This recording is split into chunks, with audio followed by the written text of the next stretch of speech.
ஒரு ஊரில் ஒரு கோடீஸ்வரன் இருந்தான். அவனுக்கு கடுமையான தலைவலி.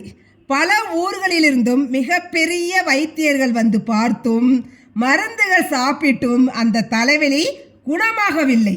ஒரு நாள் அந்த ஊருக்கு ஒரு சன்னியாசி வந்தார். அவர் பணக்காரனை வந்து பார்த்தார். அவருக்கு ஏற்பட்ட தலைவலிக்கு கண்ணில் இருக்கும் ஒரு நோயே காரணம் என்று கூறினார். அந்த கண்ணை குணப்படுத்த ஒரே ஒரு வழிதான் இருக்கிறது. அந்த பணக்காரன் பச்சை நிறத்தை தவிர வேற எதையும் பார்க்கக்கூடாது என்று கூறிவிட்டு போய்விட்டார். பணக்காரன் முதலில் தன் வீட்டில் இருக்கும் எல்லாவற்றையும் பச்சையாக மாற்றினான். தலைவலி குணமாகிவிட்டது.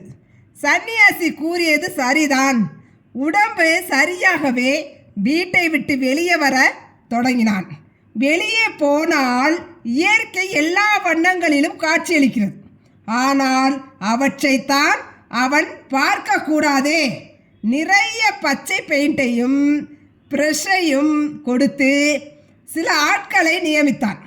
அவன் போகும் வழியில் இருக்கும் ஆடு, மாடு, மனிதர், குடிசை, வண்டி, மேஜை, நாற்காலி என எல்லாவற்றுக்கும் பச்சை நிறத்தை அடிப்பது அவர்களுடைய வேலை.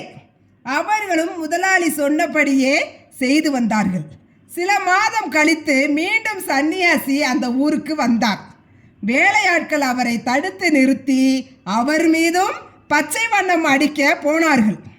சன்னியாசிக்கு ஆச்சரியமாகிவிட்டது. தங்கள் முதலாளியின் கட்டளை என்றார்கள். சன்னியாசி அதற்கு, என்னை உங்கள் முதலாளியிடம் அழைத்து போங்கள் என்றார். பணக்காரனுக்கு தன் நோயை குணப்படுத்திய சன்னியாசி மீண்டும் வந்ததை கண்டு ஒரே மகிழ்ச்சி. வணங்கி அவரை உபசரித்தான். இந்த ஊரில் எல்லாவற்றுக்கும் ஏன் பச்சை பெயிண்ட் அடிக்கிறீர்கள் என்று சன்னியாசி கேட்டார். ஐயா, நீங்கள் சொன்னபடிதான். நான் பச்சை நிறத்தை தவிர வேற எதையும் நான் பார்க்கக்கூடாது என்று கூறினீர்களே என்றான். அதற்கு சன்னியாசி சொன்னார், மகனே, நீ லட்சமாய் பணத்தை செலவழித்திருக்க வேண்டாம்.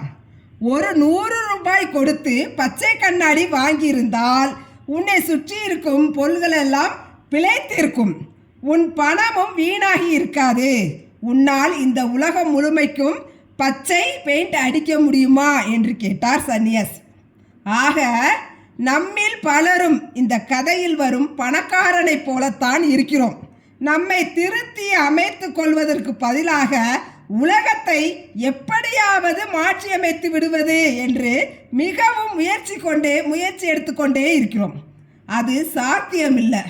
மிகுந்த காலமும் உழைப்பும் விரயமான பிறகுதான் திருந்த வேண்டியது நாம் தான் என்பது புரிகிறது.